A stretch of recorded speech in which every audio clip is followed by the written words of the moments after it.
Yep. For smaller companies or SMBs or growing companies that haven't got to the point where they're looking at products like Okta or Auth0 yet, what's the journey? What's the journey from going like, hey, I'm introducing AI into my organization, build a couple of agents that are doing some things, but I've understood, I've listened to Kevin and I'm like, oh, we're in trouble here, or we need to have some visibility. We need to make sure we're reducing our vulnerabilities around what an agent can and can't do.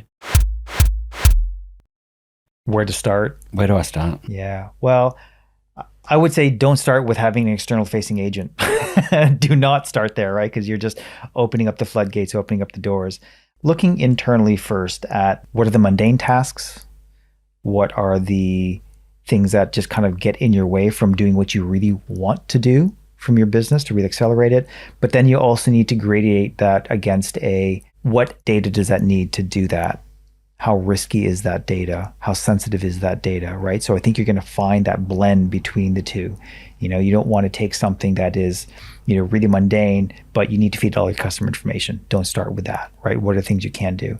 Second thing is then, looking at the existing sort of integrations that are done within your Office 365 / Google Workspace type thing. Start with that because those guardrails are fairly well defined and it's a fairly walled garden. So looking at from that particular point at first, all those admin tasks that are just really getting in the way, where if you give it a little bit of access that you sort of pay attention to, don't give it read write to everything.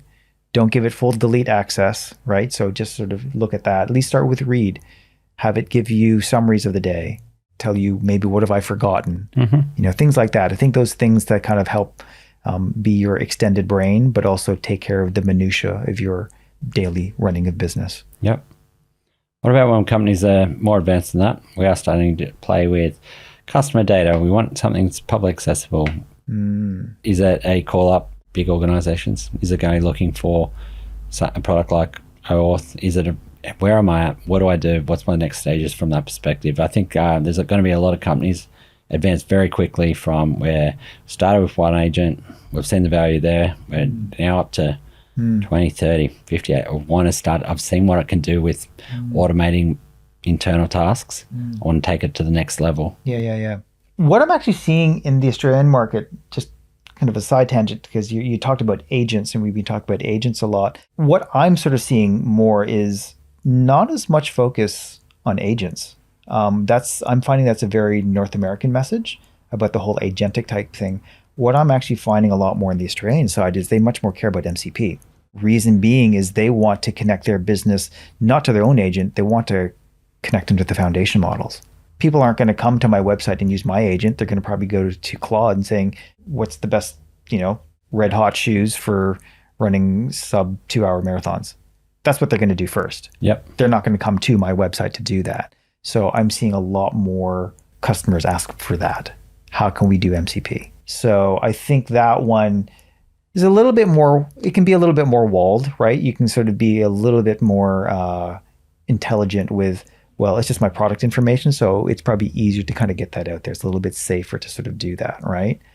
Without going full crazy into saying full customer information, full corporate information out there. So that is almost a slightly easier entry point into doing that. Where do they start?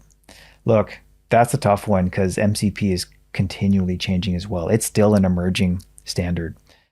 A lot of the software vendors will have some sort of base MCP offering that you can start with, and then the question for you is, how does it tie as easy as possible into your existing stack, right? So, at some points, it's not great to have vendor lock-in. If you're in Google, you keep on building on Google. That's not always the greatest, but maybe that's the lowest barrier to adoption.